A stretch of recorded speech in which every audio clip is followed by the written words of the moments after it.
Hey guys, this is Yoda. This will be my guide for Tazavesh Streets of Wonder. It's one of the new old dungeons joining us for Season 3 of the War Within Mythic Plus. Not that much has changed since Shadowlands, but obviously not everyone was playing back then, so we will be going over the dungeon and all the changes. So this first pull is a little bit different. Before there were 3 mobs, and now there are 2 extra security, so there's 5 mobs.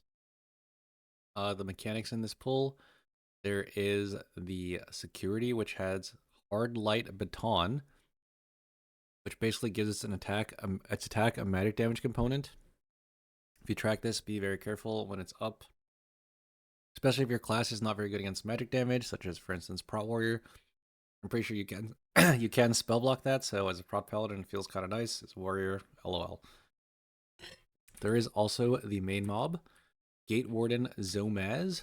He casts Radiant Pulse, which does AoE damage to the group, and also Proxy Strike, which is just a magical hit on the tank, also spell blockable, lol.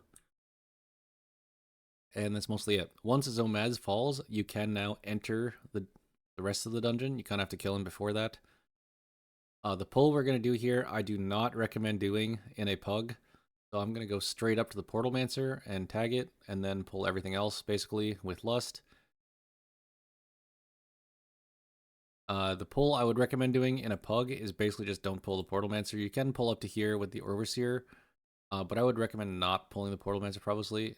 Obviously, it technically doesn't make the pull that much harder, but there is like a decent amount of group damage, and it puts these beams everywhere, so could be a little bit much to handle for a lot of people. You could just pull the Patrolling Overseer, kill the Overseer, and then chain if you want to be really safe. But, you know, in a high key, I guess it's more about timer, so kind of have to pull the Portalmancer, and then you can't speed up the dungeon unless the Portalmancer is in this pull, basically. So that's why I pull him. So in this pull, there's a lot of things going on. So there's the Overseer. It casts these beam splices, which you can see on the ground, and it also casts Proxy Strike, which is the same tank kit from before. It is magic blockable, but I guess only Paladin can do that nowadays. There are also these beams, which come from the Portalmancer, just dodge forehead. There's these grenades on the ground, which is the other ability from this custom security, which we had in the first pull. And there's these support officers. So they cast Hyper Light Bolt only at the tank, and they do cast Hard Light Barrier, which puts a shield on them. And we also have these interrogation officers, which are putting out this slow. You can see it's on our mage right now. There's a dot with a slow component. You can purge it with freedom. Otherwise, it needs to be magic dispelled. Or, any slow dispelling ability can also get rid of it. One other thing to note, which I will go back to the start of the poll and show you, since we dispelled it very quickly, is that these support officers start with a purgeable buff. They never get this other than starting with it. This buff on them is very deadly. It will reflect damage back to the attacker. So you need to purge them at the start of the pull. If you do not purge them, it is very likely that someone in your group is going to die to reflecting damage back on themselves. And just to repeat, it is on the support officers. Forgot to cover this at the start. It is very important that someone purges this. If no one purges this, your whole group is probably going to die. Strangely, when they cast Hard Light Barrier later, that barrier does not reflect nearly as hard as the first one. You can see like we're instantly purging those. If that ever stays on for like an extended period of time, you can almost guarantee someone's going to die. All right, so deal with this pull with Lust, and next we're going to be pulling the boss. This boss is relatively tame compared to before. We're kind of just going to be pulling it along with a bunch of trash throughout the room as we go. It does have one very dangerous mechanic, which we'll show later, which we are mostly immuning in this group. So armed security is basically these swirlies. He throws like one of his arms out, and then they just swirl on the ground, dodge it. I think you can probably take one tick as a DPS, but more than that, and you're probably going to die. Next is impound contraband. So he steals the weapon from 2 players, does a decent chunk of damage, and high key, I'm expecting this to kind of like be a one-shot check. And after he does this, you're disarmed, so you cannot like cast anything. You have to run. You have to find where your weapon is on the ground. Obviously, I'm playing tank, and he doesn't do this as a tank. But you have to find where your weapon is on the ground and then run over it. to pick it up. If it's in one of these circles, unlucky, you know, ask for help. After you pick it up, you do get a haste buff to make up for the uptime you lost. So try and like not pop your cooldowns until you actually pick your weapon up usually. Fully armed means he's doing extra damage to the tank. Charge slash is just dodge. This boss does do quite a bit of tank damage, so the way it works is he has 4 swords, as you can see, so every single one of his melees hits 4 times. And you roll 4 times to see if you block or parry. Obviously, as a warrior, you're going to block all of them. But if you're like a parry-reliant tank, like for instance Paladin, I have 50% parry. If I get lucky all 4 times, then I'll take 0 damage. But if I get unlucky all 4 times, then I will take 4, melees, and that can actually hurt. Next is the boss's main dangerous ability. This is Interrogation. You can see he's picking the mage here. So this is another reason that mages and DKs are super OP in Mythic Plus. Mage has an ability called Blink, which just straight up immunes any stun, or you can use it while you're stunned and it breaks every single stun. As a mage, I would say if you do not play normal Blink, like if you play Shimmer in this dungeon, then you are absolutely trolling since Shimmer does not break the stun. Basically what happens here is he picks the mage, boom, he's in this cage. Now normally, this mage would actually just be straight up dead because the security picked him with a grenade, and then he's in a cage and he can't dodge it, he's stunned, and he's getting like a dot from the boss, and we have to break the cage before the boss. You can see he's doing like this channel where he has these blades in front of him. If you're in front of the boss, by the way, while he's channeling this, you will just insta-die. But the idea is the boss like is slowly moving towards the person in the cage, and if you do not break the cage before the boss gets there, then that person will die to the boss. However, fortunately, we are playing with the great class mage, and they just push blink. Bang, blink, cage gone. So you can pre-AMS that cage, you can bubble it, you can use real block if you happen to be trolling and not playing blink, you can spell ward it. There are many ways to get rid of it, but in case you could also human racial it. But if you actually have to kill that cage, it is extremely dangerous. It applies a dot to the person that is actually on. Any trash mobs you have with the boss do also generally drop some sort of ground effect that you'll have to dodge, but you cannot dodge because you're in the cage. And also just adds a lot of time to the dungeon if you actually have to kill the cage, which is why mages and DKs are so OP. Anyway, as soon as I see that this interrogation has picked the DK and not the warlock, if it picked the warlock, then that would be my spell ward. So as soon as I see that it picks the DK, I can see that he can AMS it, so I'm just going to go pull trash. Dodges a frontal here, since I was far away from the boss. Actually, that did hit me somehow, which is crazy. And then we just pull some more trash with the boss. Obviously, if your comp does not have like 2 people that can just literally immune every single stun, then I recommend not doing this. Since if he interrogates them and you actually have to kill a cage and some ground effect like this beam splicer drops on them, then it's just over. So make sure you have the correct comp when doing Mythic Plus, especially make sure you have a mage in your group. That class is way too broken. Anyway, that one picks the mage again. Bang, it's just a blink. Nice mechanic, lol.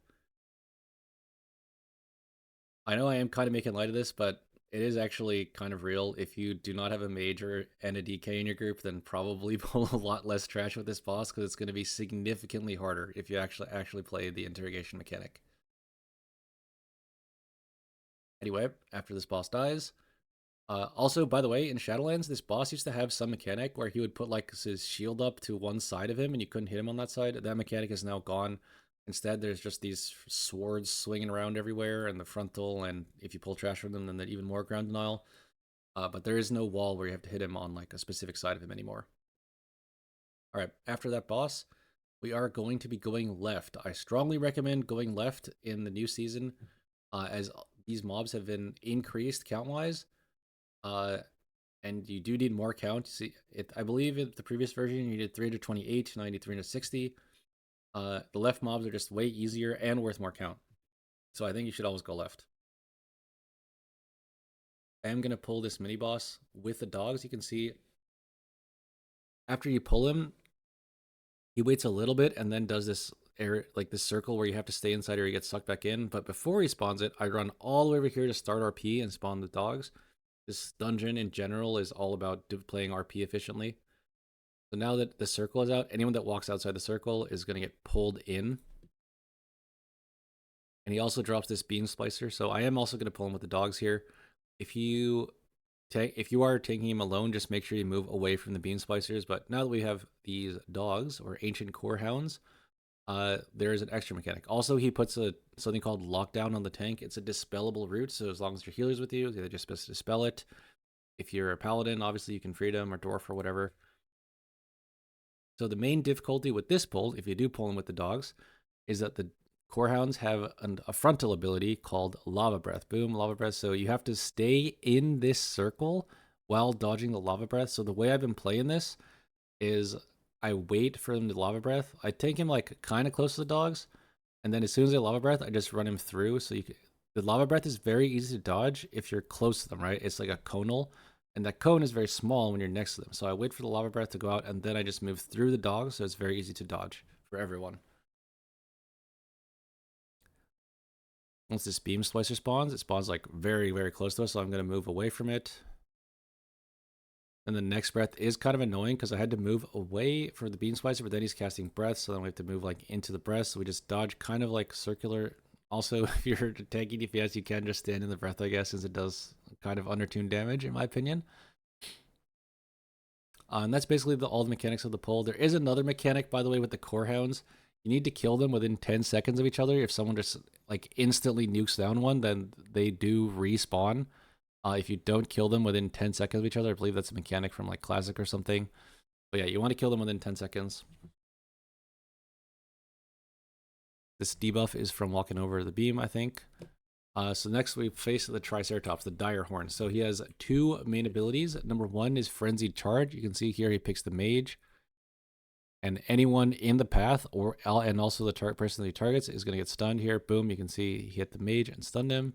Not quite sure what happened to the Warlock, actually. I think it was the dot from before. And he also has Wild Thrash. I believe Wild Thrash, by the way, has an extremely short range. If you are like far away from him, I'm not sure exactly how far, then you just don't take any damage from it. It only really hits melees. So I am going to pull this guy with the cats down here, Frenzied Nightclaws. One thing, by the way, these Nightclaws spawn one at a time, and they are not linked. So if you like throw your Avenger's Shield, for instance, at this one, then it does not necessarily bounce the other one unless they're both in combat. So do be careful of that. Also, as you can see, there is a buggy spot here on top of the barrels.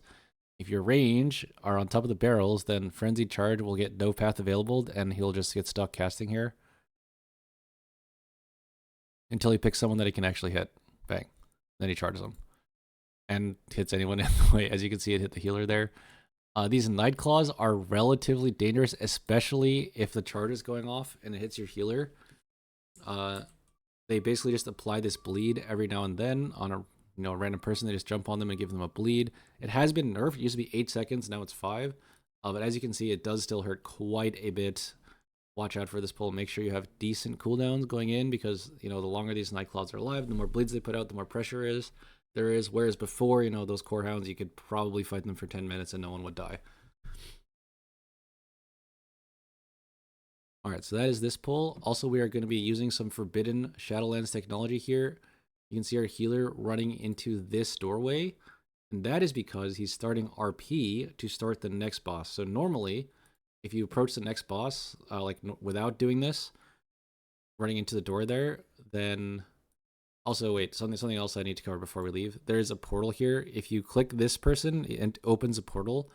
And then if someone dies near the first boss, they can enter that portal.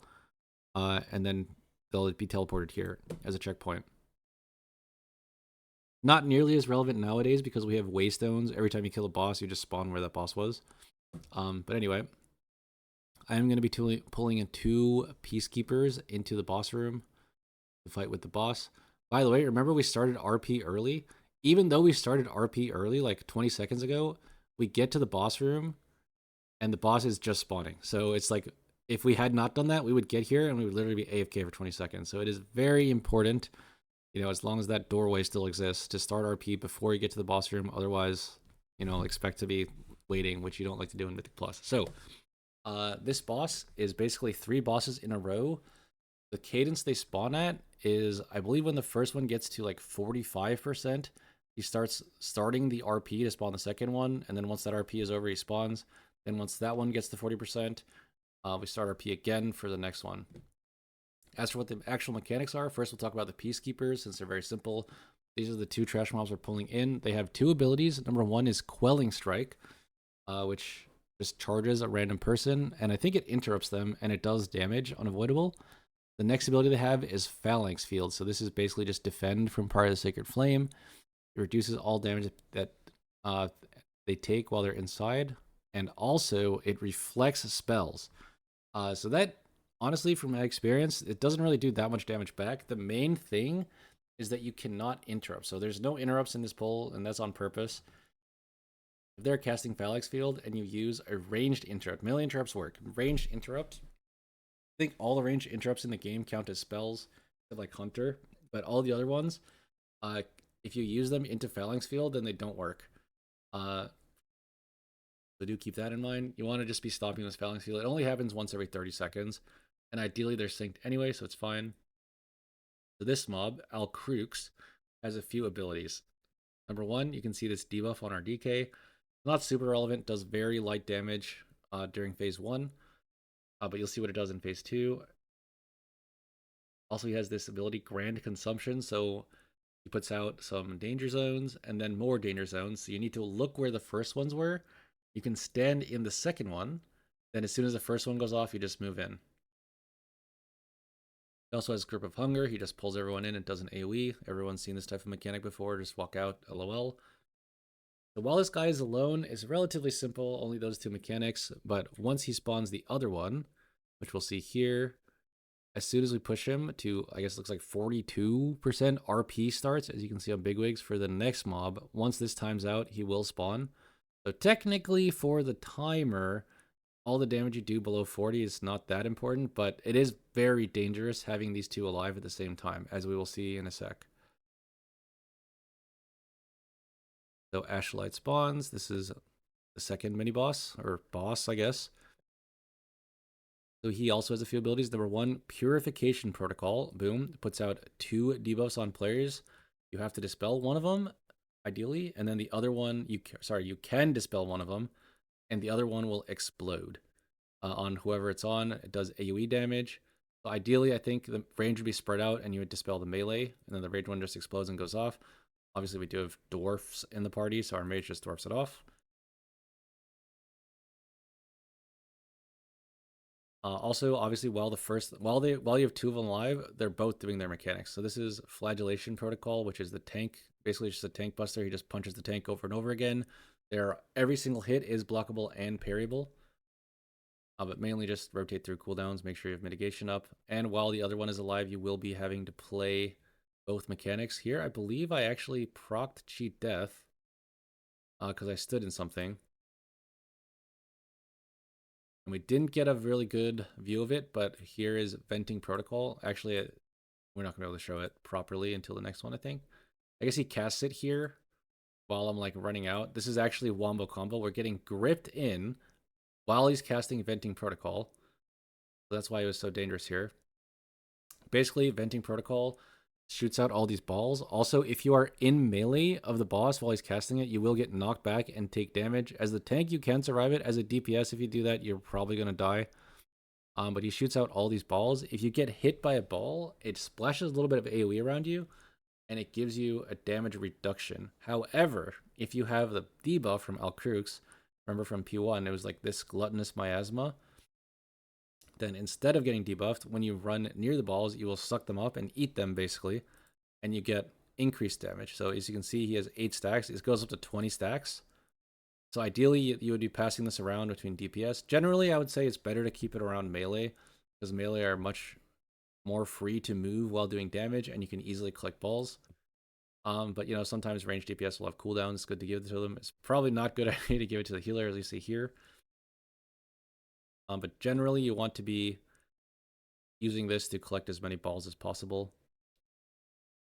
Here's the Venting Protocol again. He's going to shoot out a bunch of balls, and you want to be collecting this if you have the debuff. You also kind of want to be planning your cooldowns and your group cooldowns around who gets this. Since the damage buff is quite significant, it is 5% per stack, and it goes up to 20, so you can get up to 100% increased damage while you have the buff, which is mainly meant to counteract the uptime that you lose on this fight, because you are going to have really low uptime, especially as a melee. Like during venting protocol, you basically have to stay completely out, as you can see him doing here. And once that is over, you can finally hit him.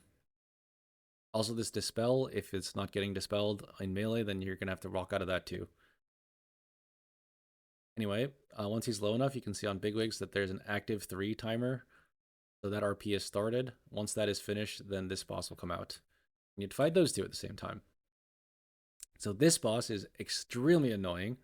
It has 2 main abilities. Number 1, Chains of Damnation. So it puts chains on our DK here. Well, I'm going to freedom it, so it's not going to do anything. But what it does is it reduces their move speed by, I think it's like, reduces their move speed by 100%. So it's not fully a root. So DKs can move while they have it, since they cannot be slowed below 70%. And you can also use certain abilities to break it, like shifting will break it for a druid, freedom breaks it as paladin, tiger's lust, freedom pet. Many ways to get rid of it. If you don't have any of them, then you have to actually kill the chains. And the other ability that she does is called Whirling Annihilation. So there are some dangerous combos here. Obviously, if you get chained and it doesn't get broken and these balls run into you, that's very dangerous. This Whirling Annihilation basically sucks people in.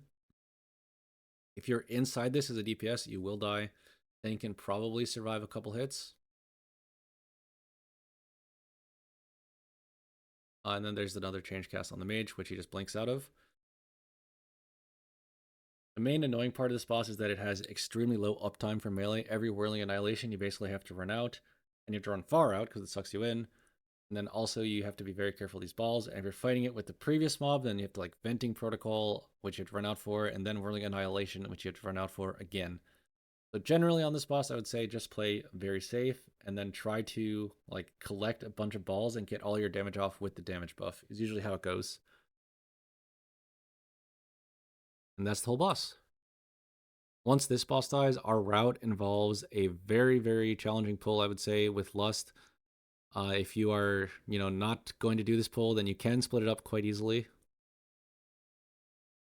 Our pull, I think you technically don't need these Peacekeepers, so we have started not pulling them. So I'm pulling those 2 Peacekeepers with the entrance pull and one pack back here, which features a bunch of mobs we haven't seen before, so we are going to pause the video to talk about them. So in this pull, there are the Peacekeepers, which we already talked about. And there are these Wise Guys. So these Wise Guys have 2 abilities. Hyperlight Bolt, only targets the tank. And they also have Light Shard Retreat. So you can see these swirlies on the ground. That indicates that one of them was there before. He drops this swirly on the ground. If you stand in it, you get disoriented or just straight up killed. And they teleport behind, and then they start casting Hyperlight Bolt like from far away. So basically you need to grip or kick it in every time they teleport out. We also have these muscles. So these are like the mini boss type mobs, but they only hit the tank. They have 2 abilities. Number 1 is, I forget what it's called, but I think it's called Chronolight Enhancements. It makes them do a lot more damage, but they become slower, so you can kite them. And they also have Hyperlight Backhand, which is an arcane tank buster. It happens like every 30 seconds, so it's really easy to deal with. Just rotate a cooldown. Also in this pull are the Smugglers. So there's 2 Smugglers that apply this debuff, Hyperlight Bomb. If it's not dispelled, then you'll never guess what happens. It explodes and does damage. And also there's these Skulkers, which dash around and apply the bleed. So this pull is mainly more difficult for the tank. This bleed always hits the tank, and then whoever is between them and the tank. The muscles are also only hitting the tank, and the Wise Guys are also only hitting the tank. So the only real danger that other people in are they have to dodge stuff and the Smuggler Bombs, which they can dwarf or just get dispelled off. Obviously, as I mentioned, if you're not comfortable with this pull, you can just split it up. Don't feel pressure to do this.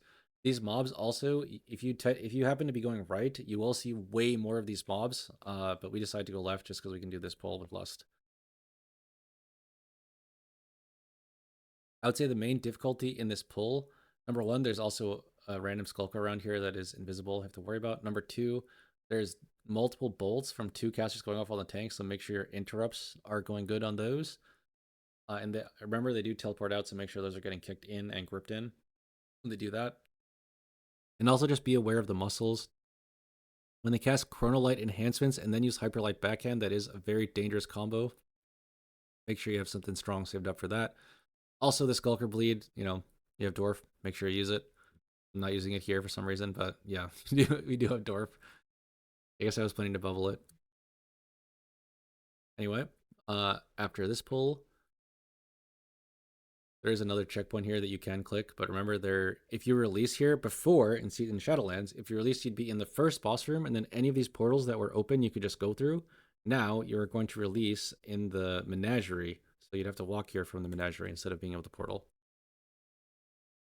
There's a couple more RP events here. So there's one RP event, which is right in front of the post office, which we just triggered. I'm going to go back to where we see it. You can kind of see him off to the side here. I'm not like mouse going over since we're in a 19. But basically, he opens the post office, takes like 5 seconds. There's another RP event, which happens when you get here to the market.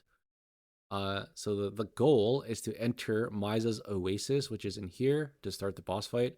What needs to happen is he like appears in the market, and then he like tries to get in, and then Zogron says no entry here, blah blah blah blah blah, and then they talk for like 20 seconds or something, and then you can finally talk to the vendor. So we'll go over the whole process here. Also, random, there is a patrolling bazaar overseer. This overseer needs to die before you can enter as well. So we pull the overseer while we're waiting for RP. RP is still not done, by the way. And then once this person says, for you, I offer only the finest, that indicates that the RP has finished. And you can start the next event, which is talking to him and buying an item. If I talk to him and buy an item, that spawns this dusty skull on the ground. So I'm going to click on it. As soon as I click on it, it spawns all these mobs. And also I'm holding the skull. You can see I have the item in my, or like I just have the debuff, and I'm also going to be slowed. So technically, it doesn't necessarily have to be the tank that does this, but I am going to do it in this run. By the way, this Overseer is technically a mini-boss type mob, but it's not that dangerous. So he has 2 abilities. One is Pierce. He puts a debuff on the tank, which does some damage and increases your damage taken.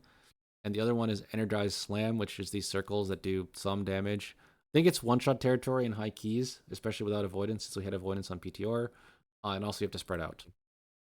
Anyway, once you pick up the skull, there are all these lackeys that spawn. They don't really do anything. They just melee the tank. Not super dangerous.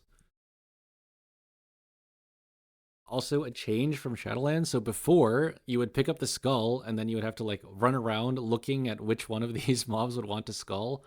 So a change they did, as you can see on my minimap here, there's a glowing little circle that shows where it is. And also in the game, it's also highlighted. So you just go toward the highlight or on the minimap. If you are like a lore knower, then you can just pick it up and instantly know where to go without looking at any of that. But, these things have made it a lot easier. So once you turn it in, he will drop another item. As soon as you pick up this next item, the next event will start. So I'm going to pick it up here. Boom. And then as soon as I pick it up, it spawns 3 lackeys and a strong arm. The strong arm is fixated on whoever picks up this item. That's why I think it's better if the tank picks it up. If anyone else picks it up, then in the next pull, like they're gonna have to deal with the strong arm fixate. So it's better as a tank picks up, in my opinion. Also, you can technically just fight these 4 mobs, but I am not going to do that. I'm going to pull them into the next one. So I'm going to bring this item that I picked up to the next place, which is magical weapons.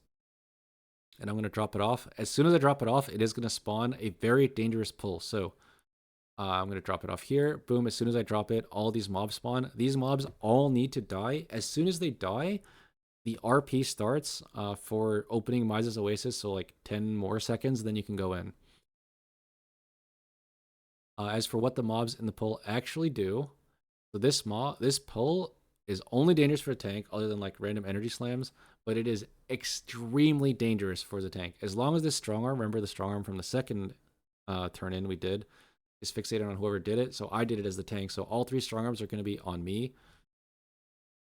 So we have the Overseer applying the debuff, these lackeys, which just do random melees, and the strong arms, which also melee, but their melees are extremely powerful. They have an ability called Static Mace. Every single melee they do is accompanied with magical damage, which is spell blockable, LOL Warriors.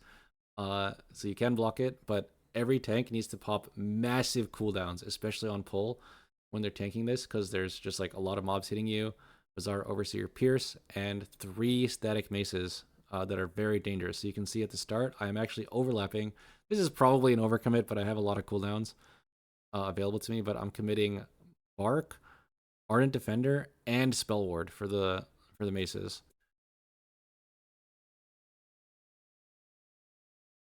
And you can see, even with all these cooldowns, my health is going crazy. So it is very important that you pop massive cooldowns in this pull. As soon as the spell word falls, you can see I commit Guardian of Ancient Kings. Once Kings falls off, it's probably going to be Bubble. And then after Bubble, it is going to be running for my life. There's Bubble. So one thing is that these strong arms are very dangerous, but they are kiteable, as we are going to see here. So I'm going to drop Consecrate, I'm going to call for Vortex, and I'm just going to walk away from them until they're dead, basically. Cannot tank them without cooldowns. 2, I mean, probably is okay, but 3 plus lackeys is almost certain doom. You can also like Hodge one or stun one, you know, if there's 2 of them, then that's basically a 50% DR, right? Since there's only one of them hitting you then at that point. As soon as you kill it, you still can't go in, by the way. You have to wait a little bit. Also, if you try to guess the password, you'll never guess correctly because he has a bunch of options listed, but none of them are correct. You can only guess the correct one after the RP finishes. By the way, since there is RP, instead of running into and waiting for it, we're going to go to the post office and do a pull while we're waiting for RP. I'm pulling all of these mobs out. The reason I'm pulling them out is that we're kind of just letting open cage go off, which we'll talk about what that does later. Also, it's easier to group the elementals by running outside. So, going over the mobs here, the elementals have 2 abilities. They're the archer type mobs in the pull. They will do junk mail, which picks a random person. If they both pick the same person, that person is in danger, obviously, because it's an overlap damage. They also cast Spam Filter, which puts a 50% damage reduction on whoever it goes on. It is purgeable and kickable. And it's also spell stealable. If you're a mage, you can take it and take reduced damage. The other mobs kind of just hit the tank. There is the post workers. They hit the tank and they put a bleed on the tank. And the sorters, which their main function happens inside the room, which is why we're playing them outside the room. They cast open cage. So depending on which cage they open, one of 2 things can happen. Number 1, it will spawn a creature. I think it's called I forget what it's called. It's like imported creature or something. But it just jumps around and does some damage, and it also melees the tank relatively hard. But it does some, group damage too with the jump. Just watch out for overlap with junk mail. And it also can spawn a bunch of chickens that just run around the room and stun whoever they run over. That's the main reason we're fighting outside. So we let open cage go off. Since we're outside, we can't really stop it. Then all the chickens, so the inside of the room, as you can see, I just got stunned here. The inside of the room is like complete chaos right now. There's just a bunch of chickens running everywhere. If I just stand over here, then none of the chickens will hit me and I will never get stunned. But that's why we're fighting outside. On top of being able to group the elementals easier. After this pull, we would go back to Miza's Oasis. And I am pulling 1 extra mob, I think, in. Yeah, it's this guy. Don't think we needed him for count, but I just pull him for fun, I guess. By the way, if you have bigwigs, you can just click on this guy and bigwigs will automatically do the RP event as long as you, it'll automatically pick the correct one as long as you finish the RP. There's even more RP here. We're going to run straight to the stage. You need to pick up your weapon. Also, this Peacekeeper will snap if you do tag him beforehand. You need to pick up I said weapon, but it's actually a musical instrument. And then you get these notes. So there's 3 different types. Usually the DPS will take the sliding one. The tank takes the jumpy one. And the healer gets on the drums. Usually, I think, obviously, anyone can do whatever they want, but that's how it's been split up traditionally. For this one, which is the tank one, you'd have to stand in the middle and then use your extra action button. And then you jump in the air, and then you get 3 stacks. I think usually the tank gets this one because sometimes there's ground effects, and the tank can survive being in the ground effects, whereas DPS cannot. The DPS one, it'll spawn 3 in a line, and then you just push extra action button, and you slide along them. For the healer one, I actually haven't been in there in a very long time, but I'm pretty sure you just push the extra action button, and it takes all 3. Walk in the middle. After 4 of them, by the way, every time you collect a note, you get 1 stack here, and I think 1 stack is worth 1% haste. After the 4th set of notes, you can use your extra action button again. If you get to 12 stacks, you get a new buff called Rowdy, which is 20% increased damage and 20% increased haste. So it is very important that you get every single note, otherwise your damage is going to be much, much lower. Anyway, after the fourth one, a set of ads will spawn. So this is the first wave. It's very simple to deal with. One Disruptive Patron. This just casts Hyperlight Bolt and teleports. Very similar to the Wise Guys from before. And two Oasis Securities. That has Security Slam, is physical hit, blockable. And they also cast Menacing Shout. If this goes off, it is a wipe. So generally, if you're a tank with an AoE interrupt, so that's Divine Toll, Disrupting Shout, or Silent Sigil, then you can save that for when they cast Menacing Shout, so you catch both of them and the Disrupting Patron. If you don't have that, then, just assign a kick to all of them and probably stun the Patron. If you stop his teleport, he won't teleport out to. It makes him easier to kill. The mobs are all dying really quick here because we have all cooldowns and Rowdy. The Rowdy buff is very, very important. Also, if this Rowdy buff runs out, and if they are alive for 40 seconds, they will cast Rowdy, and then they have 100% increased damage done, so be very careful of that. And you won't be doing as much damage because this will run out. After that, you do another wave of notes, and the second wave will spawn. So we do notes, 1, 2. Also, while this is happening, you need to dodge the rotten food on the ground. It's like the little green swirlies. It's like this. And then once this phase starts, the Brawling Patrons spawn, and there's also one caster and one security. So the patrons are very dangerous. It's really just this first ability called Throw Drink. If they throw at the same person, that person can die. So it's usually a good idea to stun one of these or CC one when they spawn so they don't cast Throw Drink at the same time on the same person. So here I stun one, and then I use Avenger Shield to get aggro with the rest. Other than that, this pull is pretty simple. It's basically the same as the first one, except there's these Brawling Patrons now on one less security. Also, this pull generally tends to die slower because people use cooldowns on the first wave and they don't have cooldowns for this one, generally. After this pack dies, you do another round of notes while you're dodging rotten food, and then the actual boss will spawn, which is Zogron, who was the guy standing out front. He has a few abilities. Number 1, Security Slam. Just use a personal or a defensive. If you don't have a defensive, it usually won't one-shot you from full. He's not too dangerous. Then he also has Suppression Spark. So the main game when you're fighting this guy is juggling your notes buff. And you kind of have to play your damage cooldowns correctly in order to actually do that. I'm not expecting a lot of people to actually do that at the start of the season, but that is how I think it will be played in high keys. When he casts Suppression Spark, so there's 2 ways to refresh your buff. Number 1, he casts Suppression Spark, which is on a timer, and midway through this, he'll like spawn notes for you. As you can see, it's like really hard to see, by the way, on the ground. You can see these notes forming for me. Once they like hit this animation, it means you can use your extraction button to get the notes. By the way, since we do have a Rowdy, you only need to get 1 note. Before you, like in the intermission, you need to get all 3 because you needed to get 12 stacks to hit Rowdy. Once you already have Rowdy, you only need to get 1 note to refresh the buff. So do keep that in mind.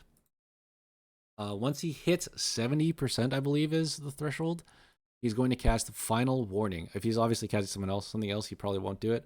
When he casts Final Warning, there are new notes that spawn when he does it. So I think what's going to end up happening is that you're going to have to like game it such that you refresh from Suppression Spark, and then like later you refresh from Final Warning. The way we did it now, we refresh from Suppression Spark, and he insta-casts Final Warning, so we're not going to get much of a refresh here. We're just going to go from like 30-something to 40. Well, I didn't even do that, but the Warlock went from 30-something to 40.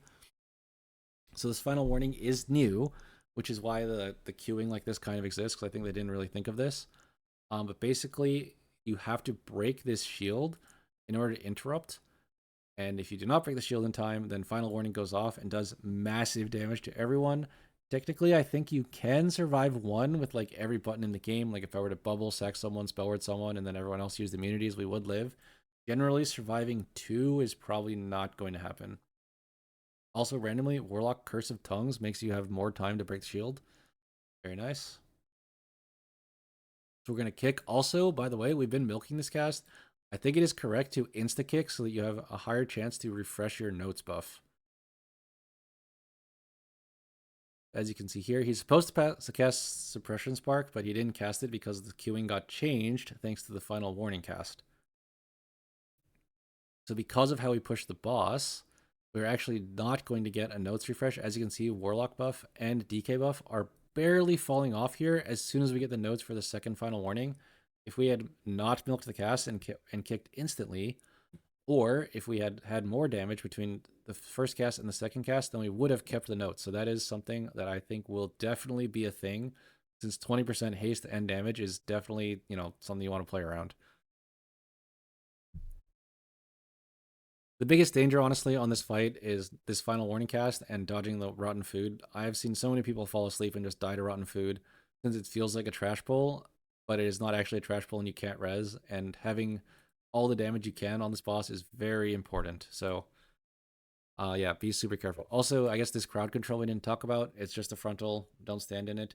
Randomly, also, spells that are if you're in front of him and he's casting this, then he will block your spells. So, like, random effects can also be blocked. Like, if you cast a very important spell while you're here, then it will get immune. So don't do that. And that's pretty much the whole boss.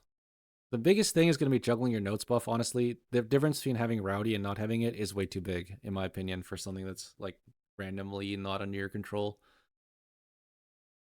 So next we are going to pull this trash pack into the Postmaster. This sorter, I think we stop with grip, ideally. Yeah, grip. So the cage, we don't have to deal with the open cage mechanics. So this boss has not been changed, I believe, from Shadowlands. There are these swirlies. Make sure you do a good job soaking these swirlies, especially early. If you do not soak, what happens is that a magical puddle drops on the ground, and you really want to have your space later and not have puddles on the ground. For soaking, also, when you soak, you do get this dispellable debuff. And also, generally followed by the soak is fan mail. So you get soak, people get debuffs, and then he casts fan mail, which does AoE damage for 5 seconds. If you have a debuff, be super careful if you can't dwarf it off or whatever. Also, while this mail elemental is alive, you want to be careful for the overlaps. Junk mail plus fan mail or the next ability, money order, is very dangerous with the overlap. So this is the next ability, money order. You can see it picks the mage here. It's just a soak. Nothing bad will happen if you immune it. So if you have an immune, you can just like stand outside and immune it. I think Ice Block just straight up takes the debuff off. So does Bop. But many other things can also be used to immune this, like Turtle. But if you don't immune it, you will be group soaking it. So just walk under the boss, and then everyone else is in it, and it does some amount of damage. I think it'll do a lot more damage than you see here on live because we won't have avoidance. This is, by the way, what a magical puddle looks like. And this unstable goods mechanic is going to be why you need to conserve your space. So this mechanic has changed a little bit from Shadowlands. So there's two things that changed. Number one, picking up the bomb is on global for some reason. I don't know why. I hate it, but it is what it is. Number two, in Shadowlands, the correct mail shoot would change like throughout the fight. But now the mail shoot, as soon as like you see the correct one, it's going to be that one until all the bombs either are turned in or they go off. So you can see it's this one. You have, when you pick it up, you get an extra action button to throw it. If you throw it and it does not land either on another player or in the shoot, then it is a wipe. It's like the bomb went off. You can see there, I stand in poop to pick it up. Usually the tank is responsible for picking up the ones in poop, but hopefully there's just not too much poop on the ground. That's a tragic one that just went off there. The mail shoot is kind of forgiving, by the way, with how you throw it. If you throw it and it's like on the lip here, it's fine. It's out here is definitely not fine, though. And again, you can throw it to someone and they pick it up and then they throw it in. That also works, but if you throw it and it hits the ground, it's over. Basically a wipe. Technically, it's like everyone takes massive damage and gets a dot, but usually that's just going to be a wipe. Okay, and that is basically all of the boss mechanics. And we're going to go on to the next boss, which is the last boss of the dungeon. As you can see here, if you don't do a good job soaking, like towards the end of the fight, it does get super cramped. So it can be really hard to play the bombs mechanic. Anyway, on to this boss. There is a mini boss here in the way, which I am going to recommend not playing. So any class can do this.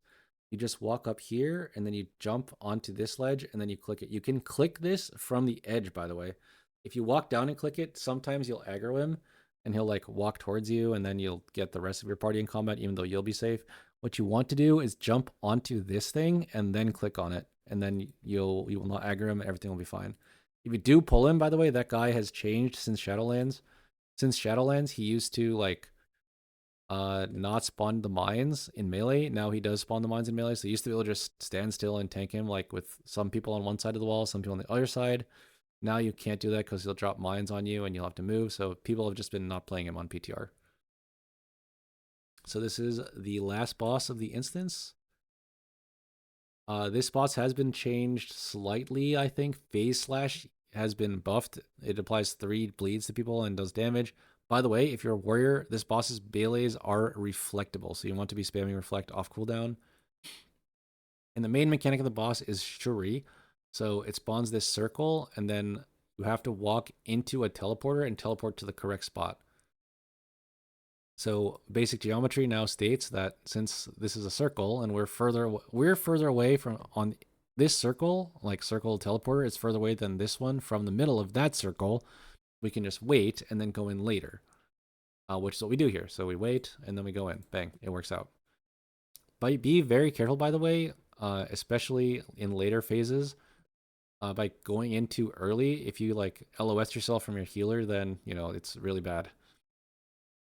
Here, we're gonna wait for the Shuri to spawn. We see that it spawns next to a square, so we're going to the square. This is the easy. In phase 1, it's really easy because there's no walls. Once he hits certain health threshold, I believe it is 70%, and 40% he casts divide. So 70% is the first divide. We put this wall here, and at the same time, I don't think this always happens, he's casting double technique and Shuri. So this is actually every mechanic in the game all at once. So we need to dodge the Shuri, and we need to kick him twice. Double technique basically means you have to kick him twice. As a paladin, obviously you can do both. As a non-paladin, you'll need your group to kick. So the first thing I do is I take the square to him, kick twice, and then I'm going to take the circle when it's safe here to dodge the Shuri. Usually it doesn't line up like this. It's a lot easier, but we did manage to pull this off.